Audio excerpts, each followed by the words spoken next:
Okay, let's go ahead and get started. We're certainly excited about playing Youngstown. They got an excellent program with great tradition, excellent record, and we're playing well right now also, so it should be an exciting matchup. Late in the year, there's a lot to play for, and so, we're embarking on a pretty rigorous week of practice and getting ready to play an excellent football team. So, questions? What can you tell us about Grant Marcus's status?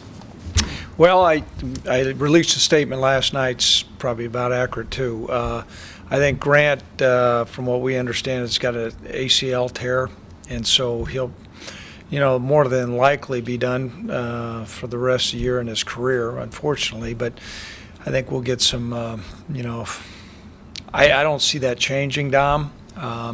Marcus is day by day. He's got an MCL strain, and it's a slight strain. So, we're in hopes that he's going to be ready to go. Just Little John Denver, he moves to Mike and Esley, and that's Right. That's the set. Okay. Yeah. So Little John will be our Mike linebacker. Esley will be a Sam, and Beck will be the Will linebacker. But you'll still play a fair amount of nickel, I'm guessing, Shep against YSU too, right? Yep. Is that the same knee for Marcus that he strained earlier in the season? I couldn't even tell you that. I'm not sure. Couldn't tell you that. Coach, for the layman fan, what's the difference when Carlton moves over to the Mike linebacker position? Oh, there's, he's making the calls, setting the fronts and things like that. So he's not normally doing that. But however, he's been doing that from time to time anyhow. So he was able to slip in to that role during the course of the game, and we felt like did an excellent job. Last year, your team lost Colton Beagle early, and then Levon very late. Two big-time players, and they're still able to move by. Are you expecting that same sort of result from your team? Well, every year is a new challenge. Certainly, just to say, hey, it's no big deal. You lose Grant Olson. That's not accurate. But we have found through the years that our football team's been very resilient and resourceful, and when you lose a really dominant player, that somebody else steps in his stead, and we're in hopes and confident that that's going to happen here. What do you know about Youngstown State? Well, I know they're number one in the conference in total offense and scoring offense. They've got an excellent quarterback. We've got a long history with them for several years. We've had very competitive games. Hess is throwing the ball, I think, maybe 64%. Martin Ruse is a guy that we tried to recruit out of Tampa, and he's an excellent running back. I think they've got a super offensive line and very capable coaches and, a lot of tradition there. So be a fun ball game. When you look at a quarterback like Hess and what he's been able to do against their defense, how long he's been in the Valley, he's been over at Youngstown for a long time. Yeah, I'm sure Eric's saying the same thing about Brock. And I think anytime you have two top teams within the conference, typically you're going to have two really good quarterbacks that are good leaders and are very capable. And we certainly feel that way about Brock, and I'm sure they feel the same way about Hess. Coach, where does Youngstown Stadium rank in terms of difficult place to play in this conference? We've had a little bit of a mixed bag there. We had a great come-from-behind win the last time we were there. But it's a difficult place to play. I'm sure they'll have a large crowd, and I know Coach Tressel's being honored, and have a great deal of respect for Coach Tressel, and he's an old Youngstown guy, so there'll be a lot of different storylines. What do you know? Do you know much about Coach Tressel this time at Youngstown? Yeah, well, I do. I spent some time with him when he was at Ohio State, and he had fond memories of Youngstown. I think he spent 15 years there and won several national championships. So, I'm sure he's excited about coming back. Brock got hurt in that game last time you were there. What do you remember about that game? Because it seemed like everything was going against you last time there. Yeah, I remember he went down with a broken collarbone, and I think we also missed a chip field goal about 5 yards away, and then we dropped an interception, and then they scored, and then we came back and scored late. It was a a lot of turns during the course of the game, and that's typically how our games with Youngstown have gone. I know last year, they were moving the ball, which would have been 14-14, and then Marcus picked off the football before half, and then things kind of just changed. But up until last year, they've been very competitive games, and we're anticipating that. Looking at them on film, Coach, is there anything that jumps out to you offensively about maybe ways they've improved this year? I know they weren't throwing the ball great early, but they seem to be lately. I think their offensive line is excellent and anchored by a really good center. They don't make very many mistakes. They're usually on point with their assignments, and they're able to establish the line of scrimmage and get movement. And that's what I see as one of their biggest improvements. Coach, is there any kind of difference when you're playing against a team that's coming off an emotional loss like they had last week against Illinois? It's always difficult to tell how a team's going to respond. We've typically bounced back after a loss and played well the next week. Sometimes losses can be devastating for a team. I couldn't tell you the state of mind that they're in. I have a great deal of respect for Coach Wolford, though, and he's a tremendous competitor, and the leadership within their coaching staff. They've got a seasoned, experienced coaching staff, so I'd be surprised if they don't have a bounce in their step and get ready to play us. Will Brian Shepard's hamstring dictate how much he's used in nickel packages? Well, he didn't play very much last week, and we tried to, be cautious with him because he's such an integral part. So we'll find out a little bit more during the course of this week. He was available, but I think he only played about 16 reps last week, and so we were able to get locked in. I thought we played really well without him. It'd certainly be helpful to have him out there. How about any updates on Ryan Smith?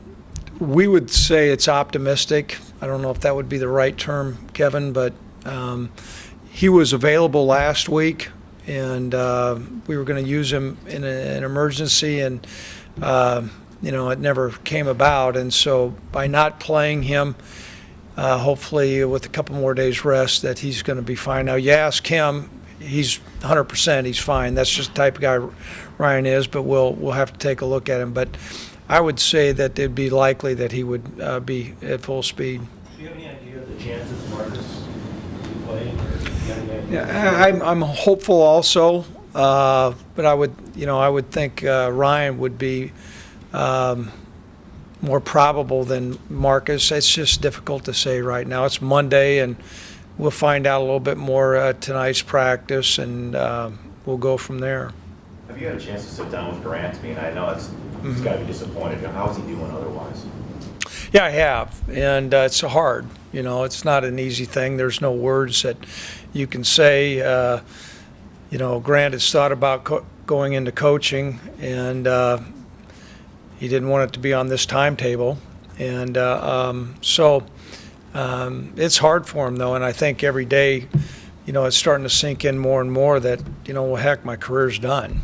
And he's a tremendous competitor and really was the backbone of that defense, and now we're going to need to regroup. And but I want to be real clear that within the grouping of our guys on defense, it's not like it's a pity party. These guys say, hey, next guy, man up, and let's get ready to go. Another 3-touchdown, no interception performance by Brock. He's had a couple of those in a row now.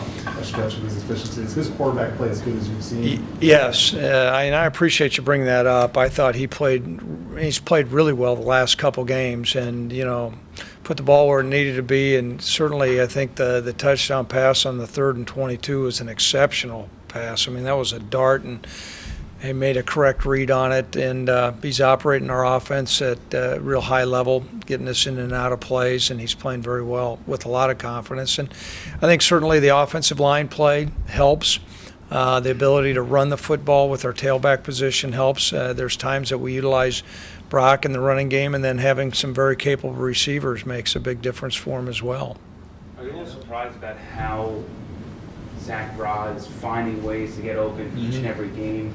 Do you find the teams are stacking the box to stop the run that just leaves Zach open, or is he just playing at that high of a level? Well, it's a combination of both things, and that's what we thought when we recruited Zach that we'd have. What has occurred is now he's been able to have several weeks where he's been completely healthy. I think he's a step faster. His confidence level has grown. He's a fairly, a strong guy. He's over 200 pounds. And then when you couple that with the fact that, if you would try to play a 7-man front against our offense, I think you're going to have a hard time. And so people are making a decision saying, okay, hey, listen, if they're going to move the football, they're going to have to move it through the air because we're going to make sure we take the runaway. Now, they certainly change people bounce in and out of coverages, but unlike the old days where we were constantly getting 8- and 9-man fronts, and we didn't have the ability to throw the football. Now we're showing that we have the ability, and I think that's helping, and our numbers bear that out. I think, Mike, you had a question, or Kevin? Great. I know you've talked about it before, but can you comment on the success you've had on the road and what all is behind that? Well, we've been fortunate, but I think that there's a model of consistency our program has been built on, starting from the guys that we recruited to make sure that you don't get real high or real low. I think certainly a level of maturity has come into play lately, especially. And then we try to be very consistent in everything that we do, everything from what we ask our players as coaches to how we travel to a routine that we're in. Our players are very grooved into a routine, and it's always amazing to me. I bounced a couple ideas off the captains about changing a couple things, and Billy Turner spoke right up and said, hey, don't mess with the routine. Do not mess with a routine. And so I wouldn't say it's superstition, but I think there's a real comfort level there.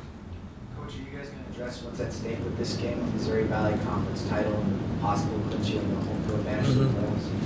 Well, our number one goal, was to win the Valley, and by doing this, I think that's, I don't know, I haven't calculated all the numbers up. Probably somebody has, but I think if we win this one, we're going to get that, and so that's a huge opportunity for us, big time opportunity, and a big challenge. And so, what goes on after that, we'll deal with that afterwards. But our players recognize the competitiveness of the Missouri Valley, and they also know that Youngstown's an excellent football team.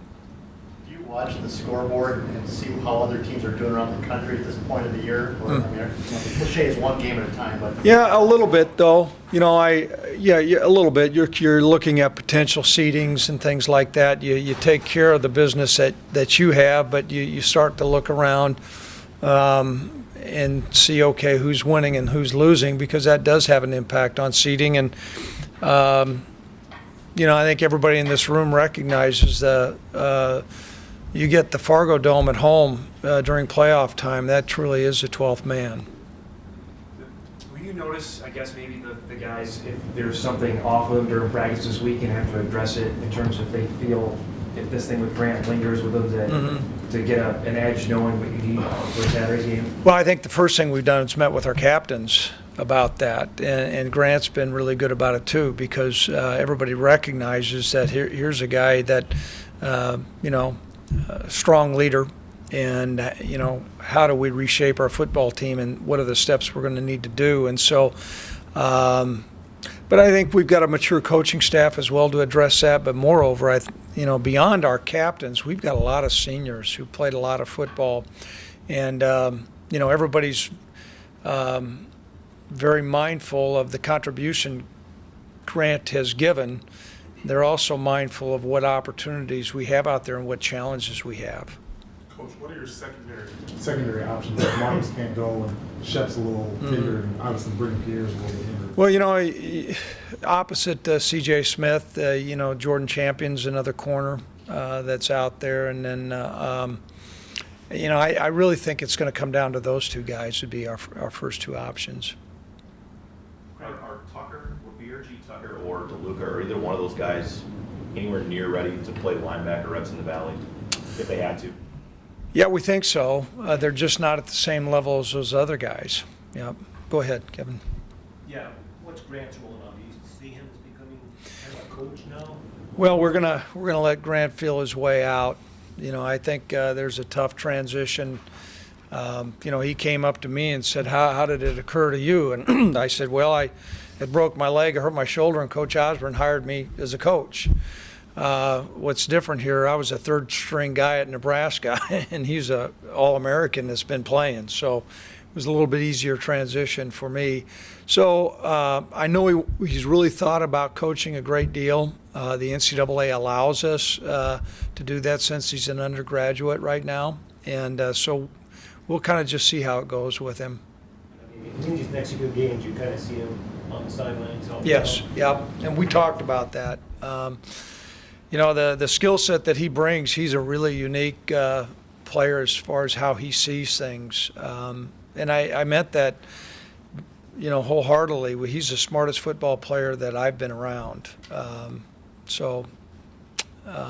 Hopefully we can utilize that.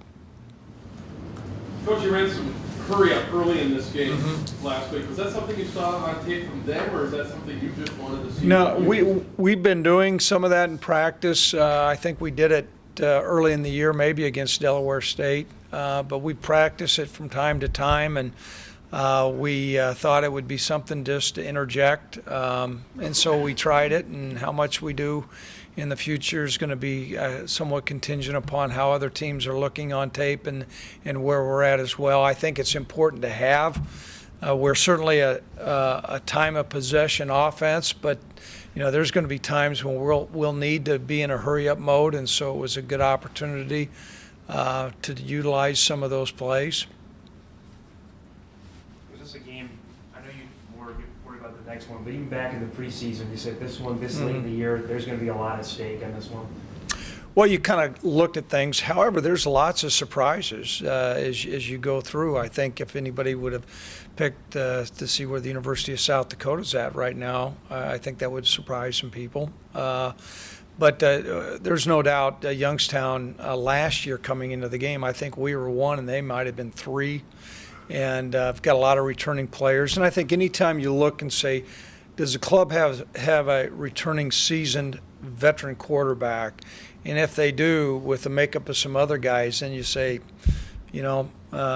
pretty competitive football team we're going to be playing. Anything else? Okay, thanks.